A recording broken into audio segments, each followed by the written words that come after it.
Al hablar de la iglesia, sentimos alegría en el corazón cuando hablamos de una realidad espiritual a la que amamos y de la cual nos sentimos orgullosos de pertenecer.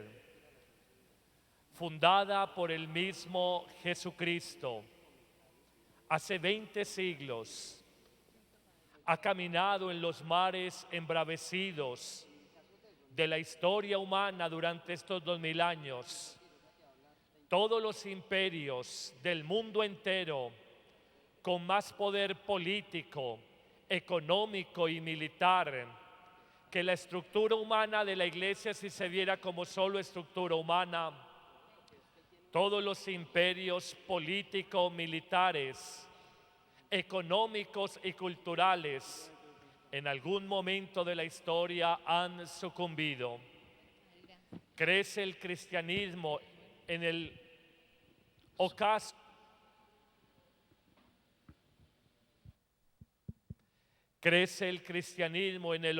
en el crepúsculo del imperio griego, en el suave declive del imperio romano y de ahí en adelante los imperios bárbaros, el imperio otomano y los imperios europeos, británico, francés, español, el imperio alemán en el siglo XX, el imperio soviético en el siglo XX, todos han tenido su crecimiento, su punto más alto, su cresta de ola, y luego han declinado.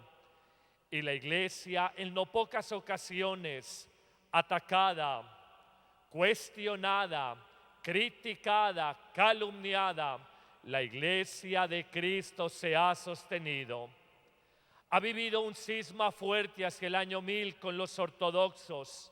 500 años después, en el siglo XVI, otro cisma muy fuerte con las iglesias llamadas reformadas o protestantes, que surgen como una protesta contra la Iglesia Católica, de ahí su nombre, y la Iglesia Católica ha permanecido, ha pervivido en más de 200 naciones, un papa, 4000 obispos, 410,000 sacerdotes, 3 millones de religiosos y religiosas, 1.100 millones de cristianos católicos en el mundo entero, 1.700 millones con cristianos de otras confesiones.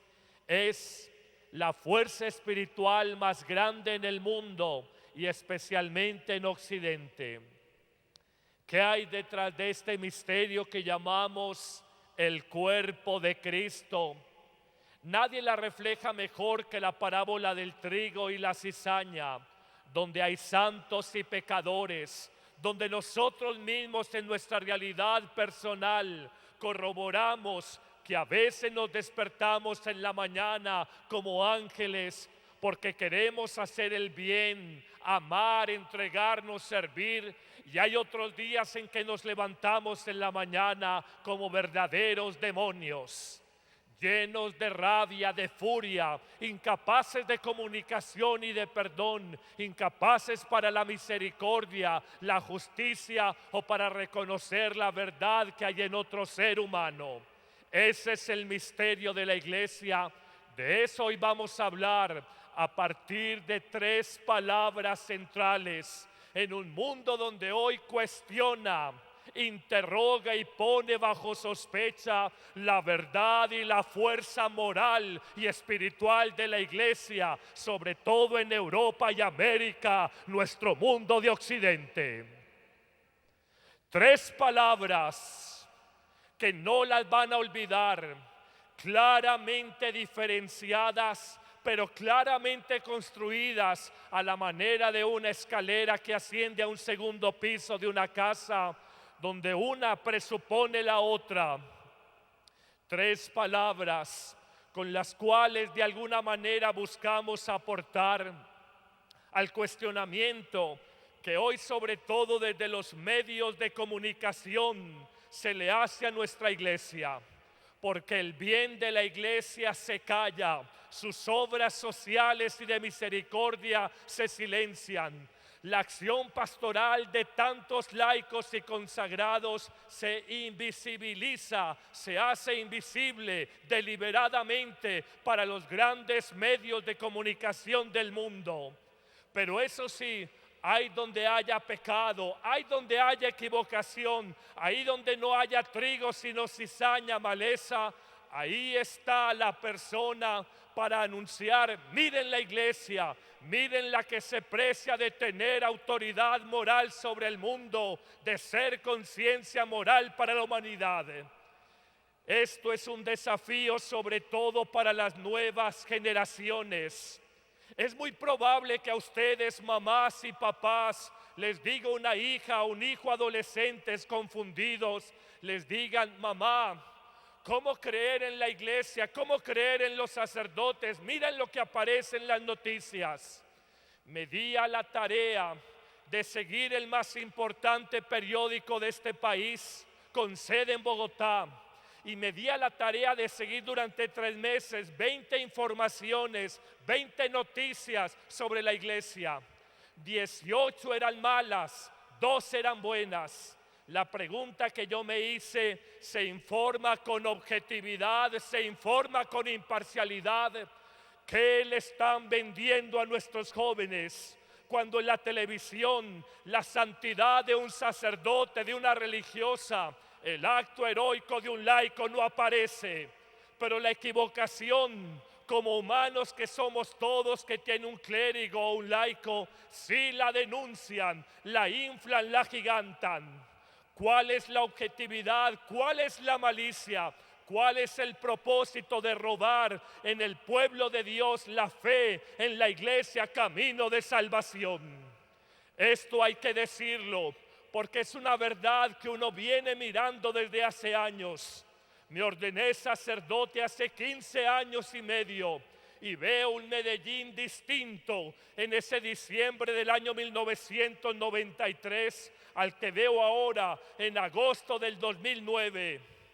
Es una sociedad más secularizada, más contestataria frente a la iglesia, una sociedad que pone bajo sospecha la autoridad y la verdad que dice exponer la iglesia. Cuando veo un canal internacional de televisión, supuestamente de mucho prestigio, National Geographic Channel, History Channel, Discovery Channel, siempre los informes que se presentan sobre la iglesia dejan este sabor: la iglesia nos ha mentido. Aunque no lo dicen de manera explícita, implícitamente dejan ese sabor.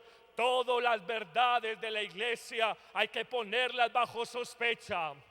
¿No hay acaso uno de esos programas reescribiendo la historia, donde con supuestos argumentos científicos e investigaciones quieren probar que la Biblia, la palabra de Dios, la iglesia, la tradición, su magisterio nos ha mentido? A la iglesia le sobran críticos, le faltan profetas. A la iglesia le sobran detractores, le faltan maestros de espiritualidad. A la iglesia le sobran los ignorantes que hablan sin conocer, le faltan doctos que conozcan de la belleza, la profundidad, la verdad, el mensaje, la doctrina que durante 20 siglos hombres y mujeres a la manera de una pléyade de estrellas han mostrado que es posible seguir a Cristo.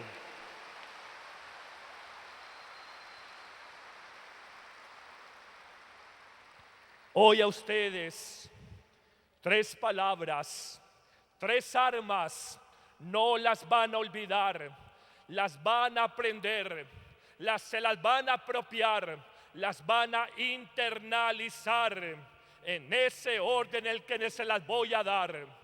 Si ustedes lo hacen en sus casas, familias, con amigos, habrá una luz, una fuerza de verdad a la que nada como institución ni nadie como persona podrá resistir. 3 palabras, siguiendo el ejemplo del Maestro, Cristo, cabeza de la iglesia, de la cual nosotros somos su cuerpo bendito. Saldremos de nuestros engaños, denunciaremos el plan del mundo para alguna manera robarle adeptos y fuerza a la iglesia y mostraremos en estos albores del siglo XXI que hay otra manera de ser testigos del amor de Cristo, que hay otra manera de ser luz en medio del mundo.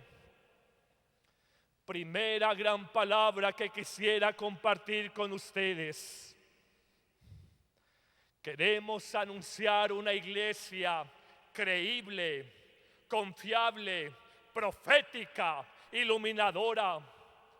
Queremos acallar la voz de los críticos, de aquellos que empezaron en Europa colocando a manera de graffiti en buses de España y de Inglaterra esta expresión: probablemente Dios no exista, no te preocupes y disfruta la vida.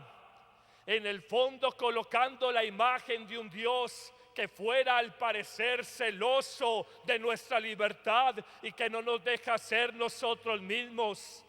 Con estas palabras vamos a acallar a esos críticos que han puesto de moda un grafiti asqueroso en catedrales como las de La Paz en Bolivia, Buenos Aires, Argentina y Caracas, Venezuela. Allí han colocado esta expresión: la única iglesia que ilumina es la que arde, quemen a los curas. La única iglesia que ilumina es la que arde, quemen a los curas. Esa hostilidad, a veces alimentada sutil y maliciosamente por medios de comunicación que no los locales, son los grandes medios de comunicación del mundo. Hay que desafiarla, lejos de acobardarnos, lejos de amedrentarnos, lejos de achicopalarnos.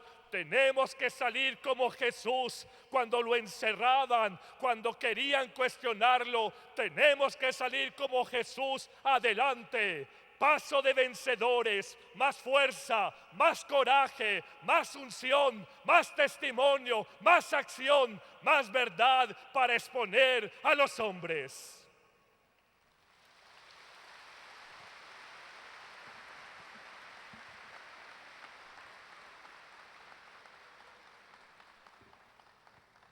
Nos meten una clínica de abortos bajo el pretexto que es la clínica para la mujer.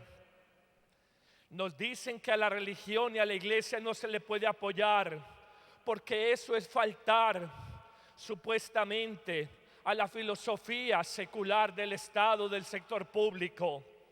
Cuando uno ve otros grupos y movimientos que se apoyan con carros de las entidades municipales en un día como la Marcha del Corazón de Jesús, cuando uno ve que la fe hoy quiere ser motivo de intimidación, hoy lo que siempre fue público, la fe, la que nosotros expresábamos, hoy se quiere arrinconar. Tu fe no la digas. Recuerdo el año pasado en la famosa Operación Jaque, cuando nuestro presidente pidió a un sacerdote en un centro de salud que estaba inaugurando rezar 3 Aves Marías. Luego se le fueron lanza en ristre porque decía que él, como autoridad primera del país, no podía mostrar preferencias religiosas. No faltaron los columnistas agnósticos anticlericales de siempre, atacando al presidente simplemente porque hizo una manifestación espontánea de fe católica. Pero esos mismos columnistas, cuando un par de años atrás, en una revista farandulera de la capital del país, mostraban una burda parodia de la última cena de Jesucristo de Da Vinci, con una mujer modelo desnuda cubriéndose el cabello y 12 politiqueros a su lado, y luego cuando dijeron eso ofende el sentimiento católico de un país, no te burles de la última cena que tenemos en todas las salas de comedor de nuestras casas. Uno de ellos, hasta candidato a la presidencia por un partido de izquierda, decía: eso es arte, eso es libertad de expresión. Qué curioso lo de estos intelectuales nuestros, cuando se trata de atacar, criticar y burlarse de la Iglesia Católica, es arte y es libertad de expresión. Pero cuando alguien promueve o defiende la fe católica, entonces es simplemente un tipo confesional y cerrado que está violando el compromiso secular del Estado. La doble moral o la moral del embudo, la boca grande para mí, la boca estrecha para ustedes.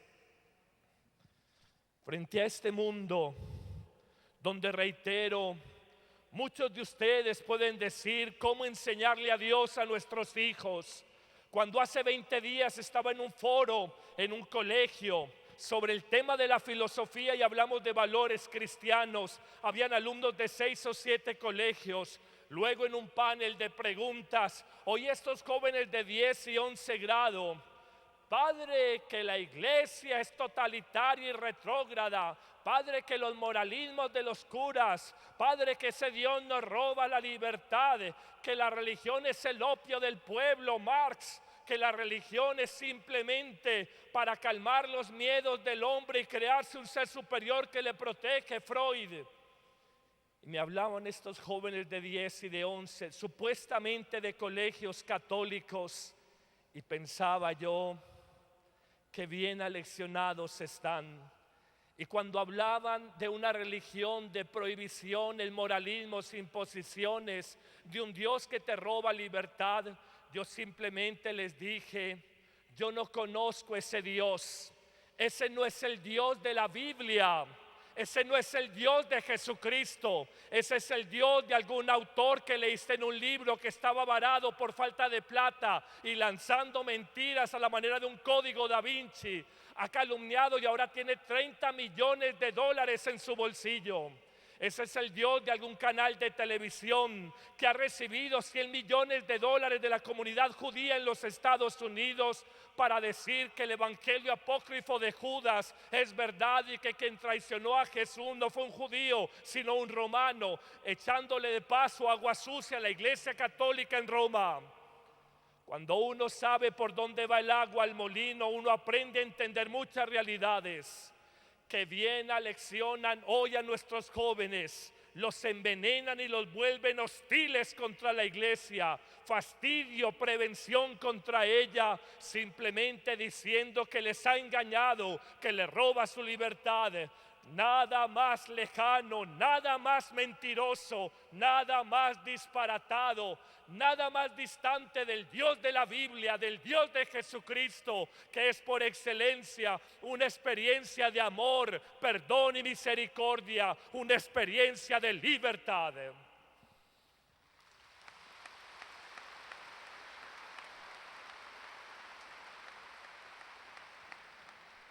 Padre, usted nos ha hablado de 3 palabras y no ha empezado. Padre, empiece, que usted tiene misa de 12. Ay, me lo recordaron. Y es verdad, tengo misa a las 12. Primera palabra para los cristianos católicos de hoy. Me sirvo de Karl Rahner, uno de los grandes teólogos del posconcilio y del mismo concilio. Él decía, el hombre del próximo siglo, el de el 21, o será un místico o no será nada. Traduzco esa expresión, o somos personas de vida interior, de vida de oración, somos orantes como Cristo, o sencillamente en este mundo secularizado del materialismo y de las 1000 ofertas de vida, simplemente nos disgregaremos, nos perderemos. Si no somos hombres de oración, sencillamente no somos nada. Síganme en esta reflexión. Jesús fue un orante. Jesús fue un orante. Jesús fue un orante. No una, ni 2, ni 3, ni 7, ni 11. 33 veces, como sus años, 33 veces aparecen a lo largo de los 4 evangelios, pero sobre todo en Lucas, alguna referencia explícita o implícita a que Jesús fue un orante. Ese número nos hace pensar que la oración en Jesús no es un apéndice, un añadido, un accidente. Jesús fue un hombre de oración. La oración que lo fortaleció, la oración que en medio de las fatigas del trabajo pastoral le daba descanso, la oración que lo llenaba de paz cuando se sentía fastidiado, sobre todo con escribas y fariseos. La oración que lo lleva a ser misericordioso con los pecadores. La oración que lo lleva siempre con un celo increíble a hacer siempre la voluntad de su Padre Dios. Algún estudio de un teólogo y psiquiatra alemán afirma que Jesús, desde el punto de vista psicológico, fue un hombre equilibrado hasta la perfección, pero que hay un rasgo que se dispara algo en él dentro de todo ese equilibrio psicológico. Jesús fue un hombre obsesionado por hacer la voluntad de su Padre Dios. Y esa fuerza, y ese poder, y ese celo por las almas, solo lo da el fuego, el ardor, la pasión, la unción que se recibe en la oración. Nosotros, les tengo una noticia, oramos muy poco. Si oráramos más, seríamos personas de más paz, seríamos personas más fuertes frente a los problemas. Si oráramos más y mejor, seríamos personas que encontraríamos más el consuelo en Dios que los consuelos humanos, que por consuelos que sean, no dejan de ser limitados. Mundo de turbados, angustiados, tristes, emproblemados. Si oraras más, mujer, si oraras más, joven, tendrías más paz en tu corazón. ¿Acaso después de un orar no descubre que todo en la vida nos viene de Dios y que a Él nos debemos todos? ¿No es acaso la experiencia de una maestra de oración, Teresa de Jesús? ¿Ustedes piensan que ese consabido pensamiento que conocemos se le ocurrió simplemente en una mañana cálida de verano? Es la experiencia de alguien que en medio de las luchas y turbaciones del alma, de las tempestades del espíritu, de los agites del corazón, supo poner su confianza solo en Dios. La experiencia de ella es así. Nada, escúchalo, es para ti. Hoy, 30 de agosto 2009, en la vida, en tu problema, nada te turbe, nada te espante, nada te angustie. Todo en esta tierra se pasa. El problema de hoy, dentro de un año, ya no es siquiera un recuerdo. Dios no se muda, Dios siempre está presente en tu vida. La paciencia todo lo alcanza. Quien a Dios tiene, nada le falta, solo Dios basta. Jesús oró para iniciar su vida pública, 40 días y 40 noches en el desierto. Jesús oró para escoger el grupo de apóstoles con el que iba a constituir la iglesia. Jesús oró en la montaña, en la noche, ha descampado. Muy de mañana, cuando todavía estaba muy oscuro, salía él a orar. como el oxígeno que respiramos, como el alimento de cada mañana. La oración era oxígeno para el alma, para la vida de Jesús. Fue un orante, fue fuerte, tuvo claridad y discernimiento sobre qué decisiones tomar. Perseguido, tildado de loco por su familia, incomprendido por sus apóstoles que buscaban los primeros lugares, él pudo sentirse abrumado por tantas incomprensiones y pensar para sí: ¿qué he hecho de mi vida? Se acabó este proyecto de evangelización. Nada de eso. Cuando había más dificultades, apretaba el paso, iba más adelante, se llenaba de la fuerza y del amor de Dios, y el antioqueño emberracaba. Ustedes y yo,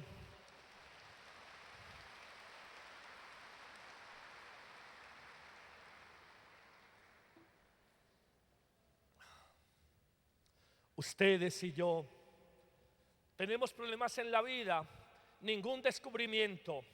Si estuviéramos plenamente equilibrados, si no tuviéramos ninguna dificultad, quizás ni buscaríamos a Dios.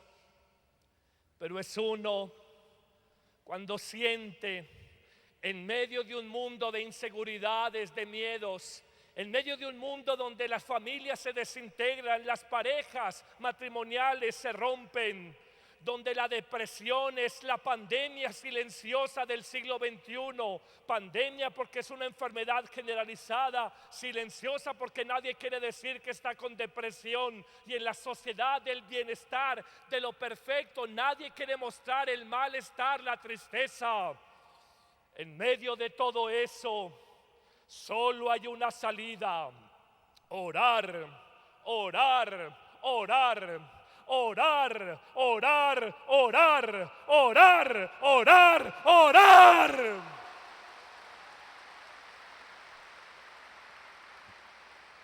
Algunos hasta me habrán criticado porque digo: no creo en los rezanderos. Y lo repito, no lo creo.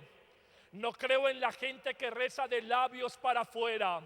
Creo en la gente que ora en el corazón con su vida, que involucra su voluntad, que se la juega toda por Cristo, que le dice: querer es poder, y quiero salir de este rencor, perdonar, quiero salir de esta adicción, quiero ser libre, querer es poder.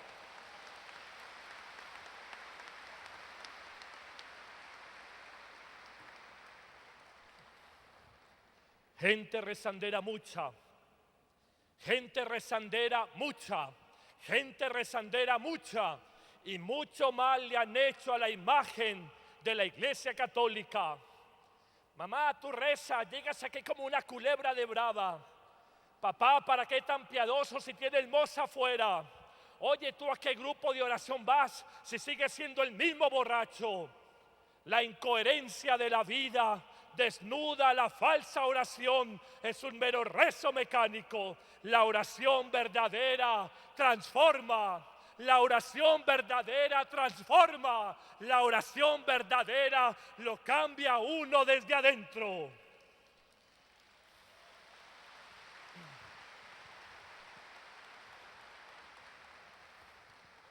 Podríamos hablar de las dificultades de la oración, la distracción, la sociedad del ruido, la asedia o asedía, la pereza para orar, la mentalidad de eficacia que mueve nuestras vidas, y a veces vemos que la oración no se mueve en esa lógica de eficacia en la que se mueven todas las actividades humanas, pero no podemos detenernos más allí. Podríamos hablar de 5 frutos dulces y jugosos de la oración: la paz del corazón, la alegría interior, la fortaleza y el consuelo que nos da, la sabiduría para tomar decisiones correctas y el amor cuando el corazón está seco. Paz, alegría, fortaleza o consuelo, discernimiento y sabiduría para tomar decisiones adecuadas, y amor que esponja, que serena, que mitiga la sequedad del corazón. Pero no nos podemos detener. Sigamos a un segundo punto, construyendo sobre una primera realidad. tenemos que ser seres más espirituales, de más vida interior. Yo no puedo creer que mi vida sea como la del marrano que vive para comer, jugar en el pantano, reproducirse y morir convertido en chicharrón. La vida de uno tiene que ser algo más que la del marrano. Yo no vine al mundo simplemente para atender mi carne, mi materia, mi biología, mis instintos, mis deseos. Soy un ser espiritual. Más allá de mi vida biológica que como organismo tengo, más allá de mi vida biológica, hay la vida de Dios en mí. ¿Acaso no lo decía Pablo? Ya no soy yo el que vive, es Cristo, Cristo el que vive en mí. Esa vida divina, esa vida divina que se expresa en tener paz, alegría, fe, esperanza, libertad interior, fortaleza en medio de las dificultades. Esa vida divina se alimenta con la oración mental, la oración vocal, la oración bíblica con la palabra y la oración por excelencia, la Eucaristía. La madre de todas las oraciones, la Eucaristía. Segundo punto, y miro la hora y me doy la bendición.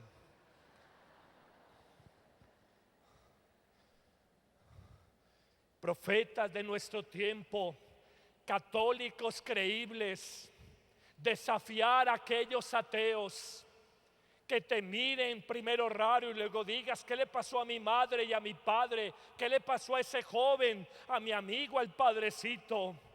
Tenemos que ser personas de fe. Con Gaspar Astete aprendimos que la fe es creer en lo que no hemos visto, porque nos ha sido revelado. Creer en lo que no vemos, porque nos ha sido revelado. No desautorizo esa fórmula del sacerdote jesuita del posconcilio de Trento, Gaspar Astete, pero digo, la fe es algo más que eso. La fe no es repetir un credo en la misa dominical. La fe no es repetir fórmulas. Aquí, miren donde coloco mi mano. Nunca olviden estas tres palabras que les voy a dar ya. Fe en el siglo XXI son tres cosas: creer, confiar y esperar. Creer, confiar y esperar, todo de Dios y de su amor. La fe como un discurso teórico, la fe como retórica espiritual, la fe como conceptos es demasiado recortada. La fe es por excelencia la experiencia de la certeza del amor inconmovible, irrenunciable de Dios por mí. La fe es la experiencia de tener la certeza del amor irrenunciable de Dios por mí.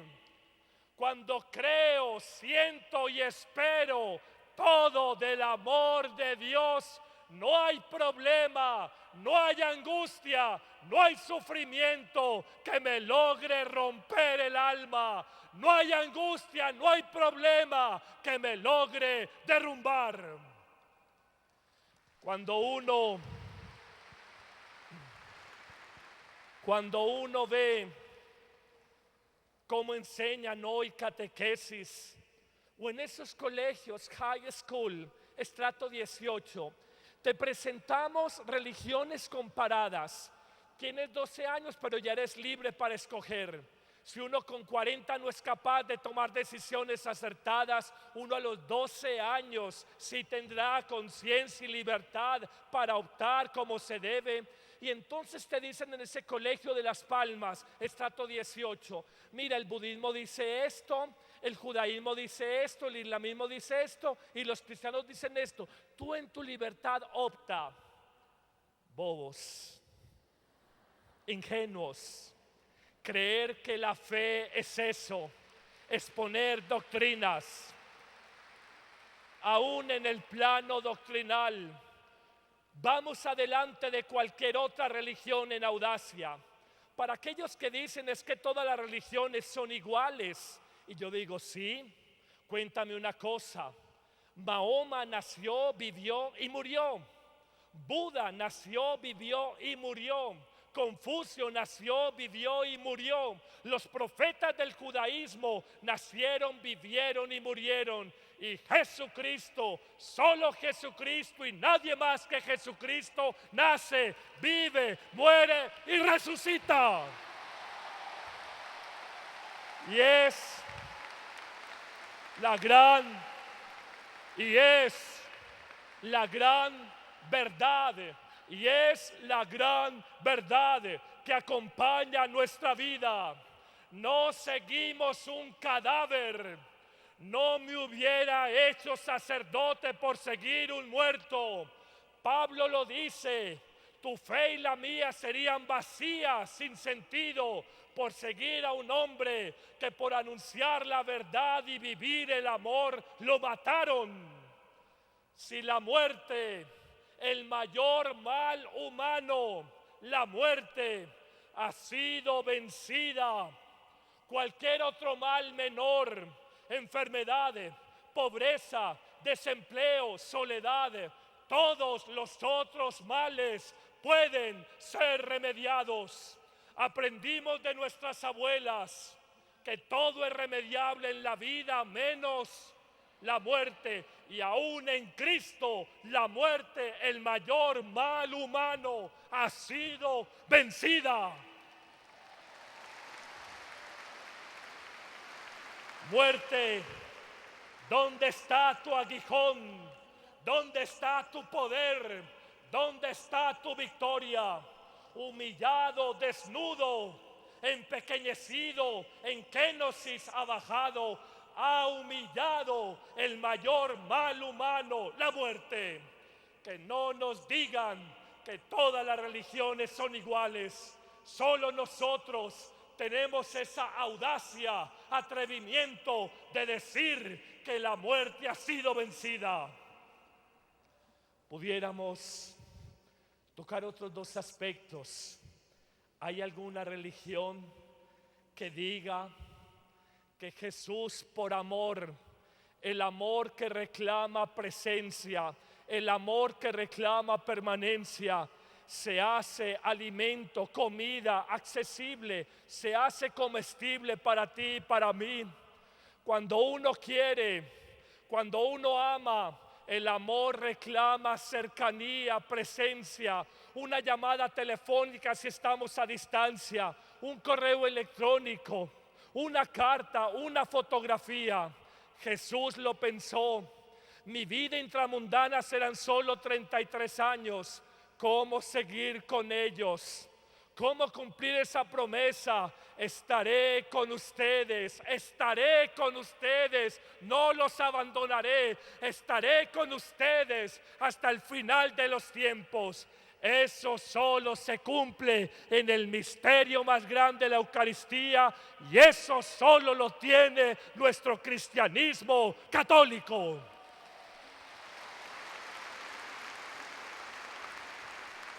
Por eso decir es que todas las religiones son iguales, negrito, negrita, barajame setute más despacio. Por ignorancia te dijeron eso, no es verdad. Lo tenemos a Él.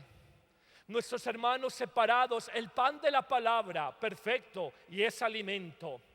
Pero ¿no recuerdas el pasaje bíblico de los peregrinos de Maús?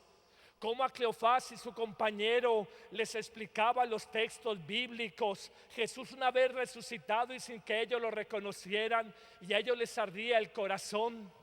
Pero la sola palabra, oigan esto, la sola palabra no fue suficiente para que Cleofás y su compañero los peregrinos camino de Maús lograran reconocer a Cristo. Necesitaban un alimento más fuerte, más sólido. si se me permite, más luminoso, más clarificador. Necesitaban el alimento de la Eucaristía. Y dice que frente al pan partido y compartido, a ellos como que se les abrieron los ojos, dice el texto bíblico, y reconocieron a Jesús.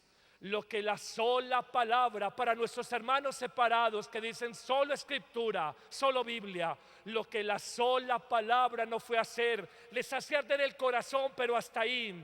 No fue capaz de hacer, lo hizo, no el pan de la palabra, pero sí el pan de la vida eterna, el pan de la Eucaristía.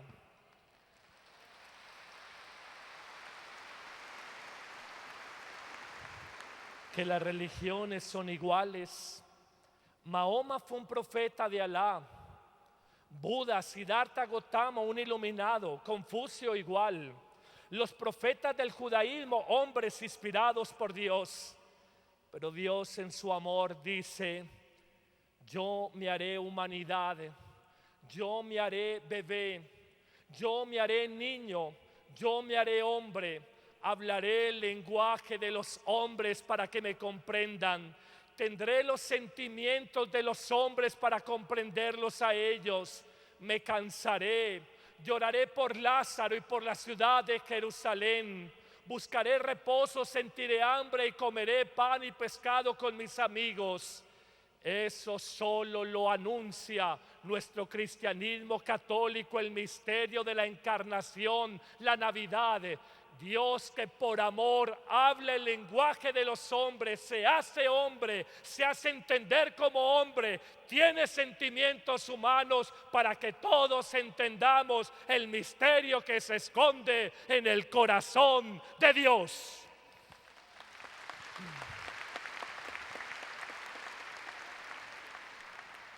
¿Cuántas diferencias llevamos? Venció la muerte, la resurrección, la Pascua. Se hace alimento, presencia siempre cierta, la Eucaristía. Habla el lenguaje humano y se hace hombre, la encarnación o la natividad o la Navidad.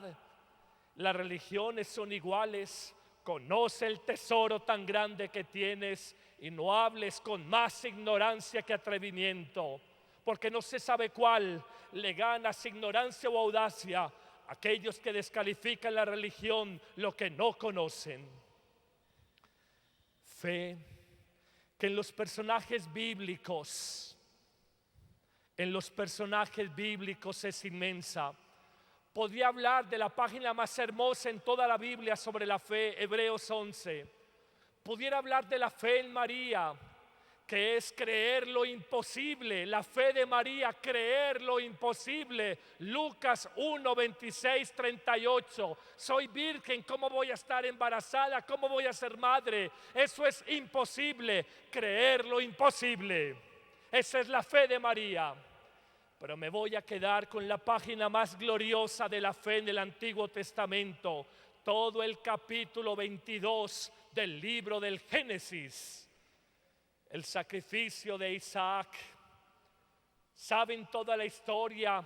Buscó tener un hijo, se acostó con su criada, tuvo con Agar a Ismael. Dios le dice: no es por ahí, busca a tu mujer. Soy anciano, ella anciana y enferma. Le hace una promesa: hijos tan numerosos como las estrellas del cielo, las arenas de la playa. Y dice que Abraham se fió y viene de Sarai, luego Sara, su hijo Isaac, crece y luego Dios le pide sacrificarlo.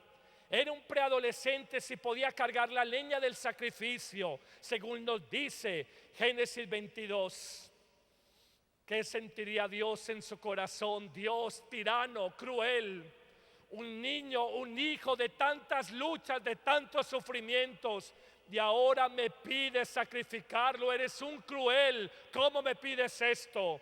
Y nos dice que Abraham creyó, confió y esperó. Creyó, confió y esperó todo de Dios. Cuando el muchachito le dice: papá, dejamos a los criados atrás, vamos para el monte Moria. ¿Dónde está el animalito para el sacrificio? Pienso yo, sin haber estado allí, que a Abraham se le rompió el corazón. ¿Dónde está el cabrito para el sacrificio? ¿Dónde está? ¿Dónde está? Miró a su hijo, imagino, con ternura, lo acarició en su mejilla y simplemente se limitó a decir: Dios proveerá. Llegará el momento alar a la piedra del sacrificio, a la manera de las novelas de misterio de Agatha Christie. Amarra al niño, venda sus ojos según la costumbre de los sacrificios humanos en pueblos paganos aledaños a Israel. Y cuando va a descargar el puñal en el último momento, el mensajero de Dios, el ángel: Abraham, detente, detente, grande es tu fe. Grande es tu fe, grande es tu fe. Lo diré en una sola palabra. ¿Saben qué es la fe de Abraham? Y apliquémosla para nuestra vida. La fe de Abraham es esta sola frase: la confianza ciega en Dios en medio de la prueba. ¿Qué es la fe en Abraham, nuestro padre de la fe? ¿Qué es la fe en este hombre? La confianza ciega en Dios en medio de la prueba. ¿Te sientes probada o probado? Eso es fe. Fe no es repetir como un borrego: ¿crees en Dios? Sí creo. ¿Crees en Jesucristo? Sí creo. ¿Crees en el Espíritu Santo de la Santa Iglesia? Sí creo. Eso no es fe. Esa es la recitación teórica, conceptual de una doctrina santa. La fe es la experiencia del amor de Dios en mi vida. Amor que siempre me acompaña, amor que siempre está conmigo. Solo el día y nada más el día en que ustedes sientan el amor irrenunciable, inquebrantable, incondicional, inefable de Dios en sus vidas, ustedes entenderán que es este misterio de ser cristianos católicos.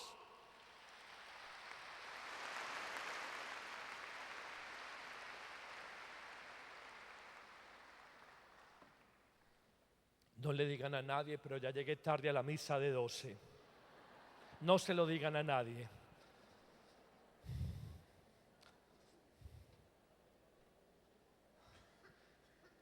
Esa palabra, esa frase, guárdenla. ¿Qué es tener fe? La certeza, la evidencia del amor incontrastable, irrenunciable, no renuncia. El amor irrenunciable de Dios por mí. ¿Tenés problemas? Él me quiere. ¿Estás hundido de deudas? Él me ama. Él conoce mis luchas. A Dios rogando y con el mazo dando. Yo hago lo que a mí me corresponde y lo demás se lo dejo a Él. La gente dice que tiene fe. Carreta. Alguien me dice: Padre, tengo este problema, estoy angustiada, emproblemada, ¿tienes fe? Y me dice: mucha, Padre, mucha. Y yo le digo: no te creo, no te creo. El que en Dios espera, el que en Dios todo lo espera, no desespera. El que en Dios verdaderamente espera, no desespera. No, Señor. Cuando ustedes desesperan, es porque no tienen fe. Padre, es que por si las moscas, ni por si las moscas, ni por si nada. La fe en María es creer lo imposible, y la fe en Abraham es la confianza ciega en medio de la prueba. Padre, voy a salir aburrida de este seminario. Ya me di cuenta que no tenía fe. Bueno, por lo menos te diste cuenta de algo. Esa es fe. El regalo es don de Dios, y los regalos hay que pedirlos, y una vez recibidos hay que cultivarlos. Es don y tarea. Vamos en el segundo punto, ¿es así o no? Tercero y último. ¿Cuál es la primera palabra? Oración, que fortalece la fe, la aquilata, la madura, la consolida, la fortalece. Oración, fe. Jesús fue un hombre orante. Jesús fue un hombre creyente en su Padre, un hombre de fe. Y la tercera y última, amor. Jesús fue un ser de amor. Pero atención, no hay palabra que se haya manoseado, malgastado, manipulado más que esta palabra. El amor de Dios tiene una particularidad. El amor de Dios tiene una tipicidad. No es un amor a la manera del amor vulgar o ideologizado del mundo, un amor materialista, un amor de consumo, un amor interesado. Yo amo a la que me hace ojitos y me pone cara bonita. Eso no es amor. El amor de Jesús tiene un sello y es este. El amor de Jesús es un amor misericordioso. El gran sello de Cristo es la misericordia. El gran sello de Cristo es la misericordia. Miseria, miserable y misericordia, tres palabras aparentemente tan distintas, tienen la misma raíz. El amor misericordioso es el que es capaz de agacharse ante el miserable, el que está hundido en sus miserias, lo abraza y lo levanta. Si hubiera más misericordia entre los matrimonios, habría menos separaciones conyugales. Si hubiera más misericordia entre las familias, habría menos desunión y menos división familiar. Si hubiera más misericordia en las relaciones laborales, trabajaríamos en un mejor ambiente con más empeño y más ganas. Si hubiera más misericordia frente a la caída, el error, la equivocación de la otra persona, nosotros aprenderíamos a convivir mejor y a no sentir como se siente hoy tanta soledad. No somos misericordiosos, no lo somos. La tenemos grande para juzgar el error de los demás. Hace rato comprendí que los ángeles están en el cielo, que en la tierra solo hay hombres de carne y hueso, cualidades y limitaciones. Tan duros para juzgar ese hermano drogadicto, el otro que nos robó en el trabajo, aquella persona que tiene una crisis personal, el otro que tuvo una aventura y fue infiel. Muéstrame perfección humana. ¿En dónde? Ni los santos, porque toda su vida fue una lucha, al final coronarían, pero toda su vida fue una lucha.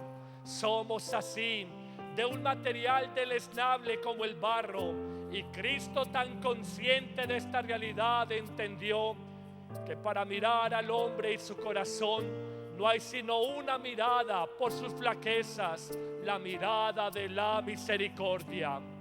En nuestro mundo, en nuestra iglesia, hay tres valores que hoy tenemos que anunciar si queremos ser profetas en medio de un mundo secular, materialista y descreído.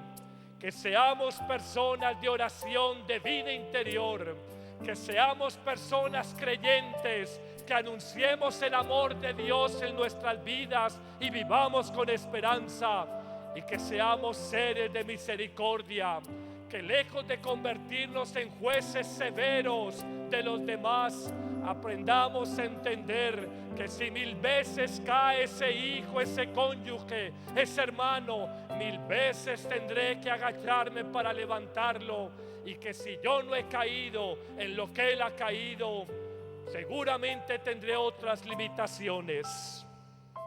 Cristianos católicos, siéntanse orgullosos de la iglesia en la que han nacido, a la que pertenecen, en la que quieren morir. Sepan el precio altísimo por el que han sido redimidos, no oro ni plata, sino la sangre derramada de Cristo en la cruz. Somos un misterio de santidad, luz para el mundo, escándalo para los no creyentes. Que nuestro testimonio de vida orante, de fe convencida, de amor misericordioso, logre reavivar la llama de la iglesia.